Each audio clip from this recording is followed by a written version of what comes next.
Hello children, welcome for the online lecture for standard 2nd subject EVS. Today we will learn chapter 3 of unit 2nd. Our needs. Needs means ज़रूरत. The importance of keeping food safe. मतलब food को हमें safe रखने की क्या importance है, क्यों हमें फूड को सेफ़ रखना चाहिए और किस तरीके से फूड को हमें सेफ़ रखना चाहिए, we will learn in this chapter. As our body grows, so does it get strength to do more work.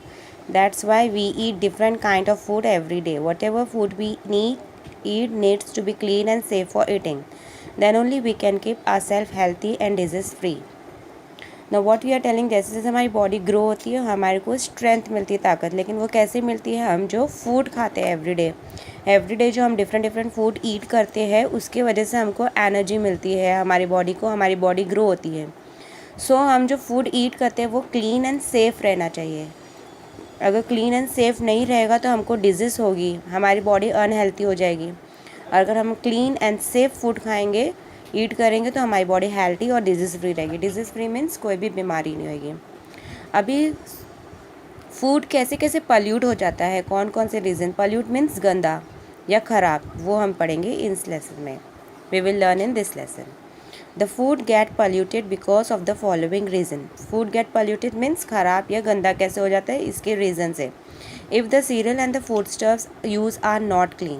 जो भी cereals means राइस, wheat, जवार, बाजरा, दाल, जो भी हम लेकर आते हैं, अगर उसको हमने क्लीन नहीं लिए हैं, और जो भी फूड स्टफ भी बोल सकते हैं, जैसे वेजिटेबल्स है या कुछ भी, अगर वो क्लीन नहीं है तो हमारा फूड कैसा रहेगा, पल्यूटेड रहेगा, ख़राब हो जाएगा, अनहेल्थी रहेगा. मतलब if the food is kept uncovered dust collect over it. अभी कोई फूड आपने ओपन रखा है तो उस पर क्या होगा, जो जितनी भी डस्ट है सब उसके ऊपर कलेक्ट हो जाएगी. और अगर ऐसा फूड हम खाएंगे तो हमारी बॉडी को डिजीज़ होगी, अलग अलग बीमारी होगी. सो ये भी एक रीज़न है. If flies seed on the food. आपने कोई फूड रखा है और उस पर कोई फ्लाइज आके बैठ गए, फ्लाइज मीन्स मक्खी, ये सब, तो उससे क्या हो जाएगा, हमारा फूड क्या हो जाएगा, पल्यूटेड हो जाएगा. If the food has become stale means ख़राब. जैसे आपने एक दिन पहले कुक करके रखे हो और अगर दूसरे दिन नेक्स्ट डे आप देख रहे हो तो वो फूड क्या हो जाता है, स्टेल हो जाता है. इसलिए हमें रेगुलर फ्रेश फूड्स खाना चाहिए. If the plate and the spoon use are not clean. अगर आप गंदी प्लेट, गंदी स्पून यूज़ कर रहे हो फूड को सर्व करने के लिए या खाने के लिए, तो वो भी एक रीज़न है कि हमारा फूड क्या हो जाएगा, पल्यूटेड हो जाएगा. If food is handle with dirty hand. अगर आप खाना पकाने से पहले या कुकिंग करने से पहले या ईटिंग से पहले अगर अपना हैंड वॉश नहीं करते हो और डर्टी हैंड से खाते हो तो भी हमारा फूड कैसा रहेगा, पल्यूटेड रहेगा. If the place where food is kept is dirty. अभी जैसे जो प्लेस में आपने फूड रखे हो और उसके आजू बाजू गंदा है, क्लीन नहीं है, तो हमारा फूड क्या हो जाएगा, पल्यूटेड हो जाएगा. मतलब ये इतने सारे रीज़न्स है जिससे हमारा फूड पल्यूटेड हो जाएगा, मीन्स ख़राब हो जाएगा, गंदा हो जाएगा. और इन सब रीज़न से हमें क्या हो जाएगा, डिजीज़ होगी, बीमारी होगी. If the polluted food is eaten, diseases like food poisoning, dysentery, vomiting, typhoid, etc. occur. In order to avoid this disease, the food should be handled safely. अभी यहाँ पे पता है कौन कौन से डिजीज़ होते हैं अगर हम ख़राब फूड खा रहे हैं, गंदा फूड खा रहे हैं, अनकवर्ड फूड खा रहे हैं. फूड पॉइजनिंग हो जाता है. फूड पॉइजनिंग में हमको वॉमिटिंग होती है, डिसेंट्री यानी मोशंस होते हैं, टाइफाइड भी होता है हमको. ये सब गंदा फूड, गंदा वाटर्स लेने के वजह से हमको ये सब डिजीज़ होती है. इसलिए हमेशा जो भी फूड खा रहे वो कवर होना चाहिए, क्लीन होना चाहिए और हमेशा क्लीन हैंड से खाना चाहिए. Okay, now move to the next page. Now here you will see handling foodstuffs safely before cooking. अभी कुकिंग करने से पहले कौन कौन से स्टेप्स होते हैं जो हमें फूड्स कुक करने से पहले देखना चाहिए. यहाँ पे पहला है winnowing. Use the following method to keep them safe. मतलब फूड को सेव करने के लिए क्या क्या करना चाहिए, विनोविंग. ना you can see this picture. ये लेडी क्या कर रही है, एक कसम उसके हाथ में कुछ क्या बोलेंगे इसको, छानने वाला चीज़ है जिससे वो सारे ग्रेन्स जैसे राइस, वीट, जवार उसमें लेगी और फिर जो से उसको विनोट करेगी, मीन्स उड़ाएगी. मतलब कैसे उसको यूज़ करेगी छानने के लिए. आप देख सकते हो, आप लोग ने घर में भी मम्मी को देखे होंगे कि वो कैसे राइस, वीट को इस तरीके से एक प्लेट टाइप जैसे बर्तन रहता है उसमें लेते हैं और फिर उसमें से जो भी पत्थर या कुछ भी गलत कुछ भी चीज़ उसमें रहता है, हार्मफुल चीज़, तो वो सेपरेट कर देते हैं. ये जो मेथड होता है उसको विनोइंग बोलते हैं. क्या बोलते हैं इसको, winnowing. Cereals and pulses like rice, wheat, jowar, bajra या जो भी दाल से टेकन इन सिफिंग पैन. इसको क्या बोलते हैं, सिफ्टिंग पैन बोलते हैं इसको. एंड विनोड, मतलब इसमें लेते हैं और उसको फटकते हैं तो मीन्स उसमें से जो भी डस्ट रहता है, कचरा रहता है, वो सेपरेट हो जाता है। Okay, such material like grass, stick, husks are separated from it. इसको क्या बोलते हैं, याद रखना, ये वाले जिससे उसको बोलते हैं शिफ्टिंग पैन। ओके, उसके बाद है पिकिंग।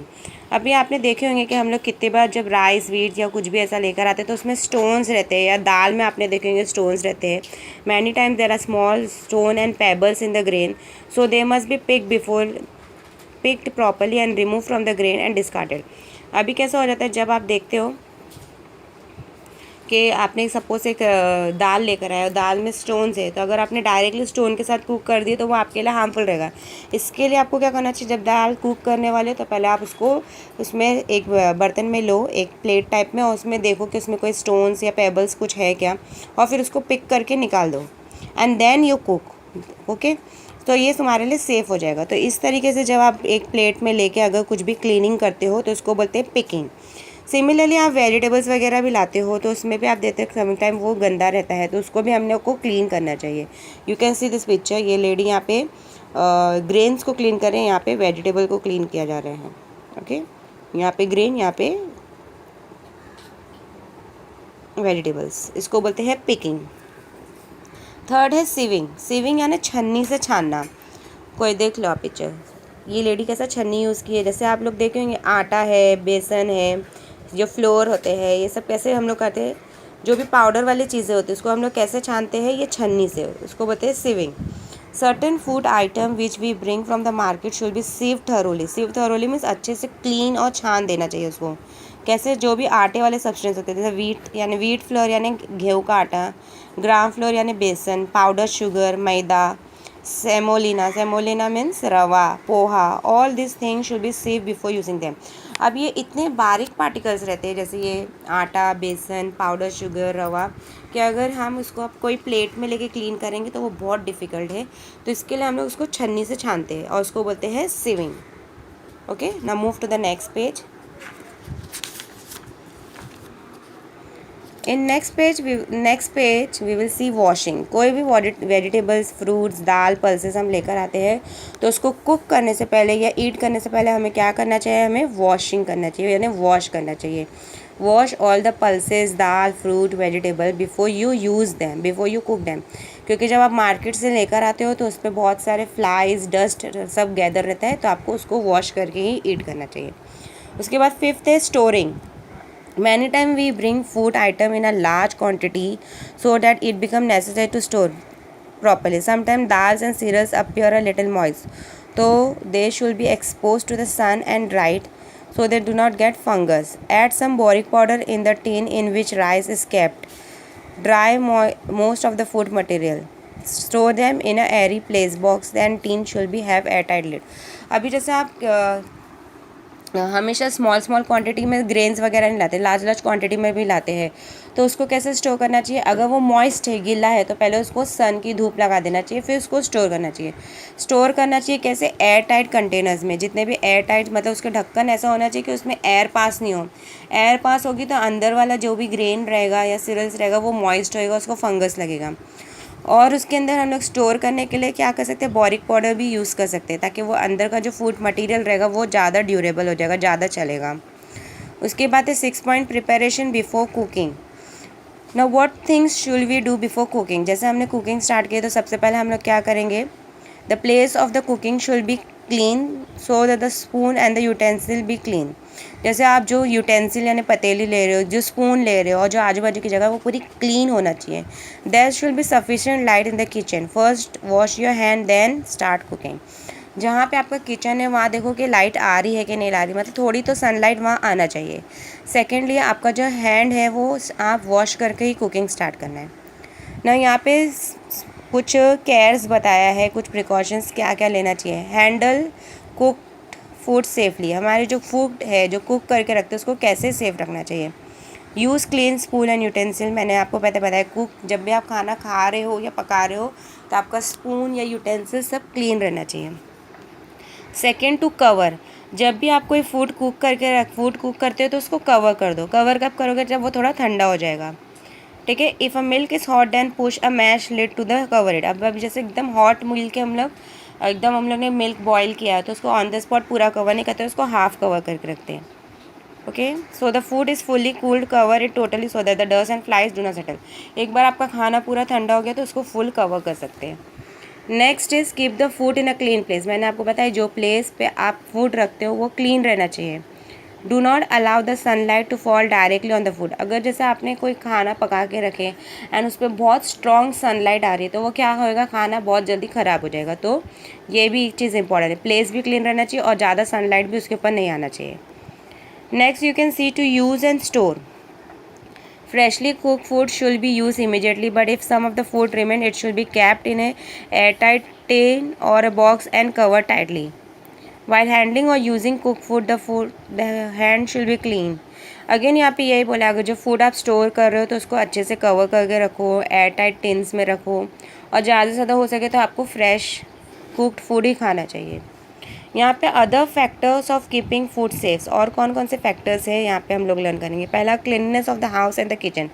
आप जो भी हाउस मतलब आपका किचन है तो और हाउस है, आपका होम पूरा क्लीन रहना चाहिए. बिकॉज अगर हमारा घर गंदा रहेगा तो वो भी हमारे फूड को कहीं ना कहीं हार्म करेगा, कंटैमिनेट करेगा. और हमारे को किस लिए क्या, हमें हमारा हाउस क्लीन करते रहना चाहिए. जो किचन है इम्पॉर्टेंट, वो किचन को क्लीन करते रहना चाहिए. गैस और स्टोव को प्रॉपरली क्लीन करते रहना चाहिए. फिर सेकंड, कंट्रोलिंग कॉकरोच रैट. अब आपको ये चीज़ देखना चाहिए कि आपके किचन में कॉकरोच, रैट्स, इंसेक्ट्स ये सब नहीं आए, क्योंकि ये सब हमारे फूड के लिए बहुत हार्मफुल है. Okay, then the last is disposal of garbage.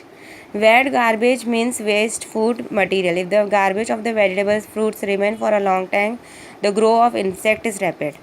This affects the safety of food. Thus, it is very important that the garbage of the house, especially the wet garbage, is disposed of daily. अभी जो भी आप fruits खाते हो या vegetable clean करके तो उसमें से बहुत सारा गार्बेज निकलता है, वेस्ट निकलता है. तो उसको हम लोग को अगर बहुत देर तक अपने किचन में रखे रहेंगे या अपने हाउस में रखे रहेंगे तो उसमें इंसेक्ट आएंगे, फ्लाइज आएंगे और जिससे फिर हमको अलग अलग डिजीज़ होएगी और फूड भी कंटेमिनेट होता है. तो कैसा करेंगे, जो भी वेट गार्बेज है, जो वेजिटेबल्स का, फ्रूट्स का, वो हमें डेली से डेली डिस्पोज करना चाहिए. मीन्स रेगुलर उसको हमारे घर से उसको क्लीन करना चाहिए. तो in this lesson we have learn how to keep a food safe. Food safe रखने का सबसे इम्पॉर्टेंट चीज़ है कि हमेशा उसको वॉश करके और क्लीन हैंड से खाना है. आपको अच्छे से स्टोर करना है. जो प्लेस पे आप स्टोर करते हो, जहाँ आप कुक करते हो, वो प्लेस हमेशा क्लीन रखना है. ये पूरी क्लीननेस आप मेंटेन करोगे तो आपको कोई भी डिजीज़ नहीं होगी. No vomit, no dysentery, no food poisoning.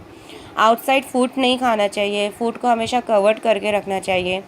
So I hope you have understood this lesson, chapter number 3, the importance of keeping food safe. Okay, I thank you.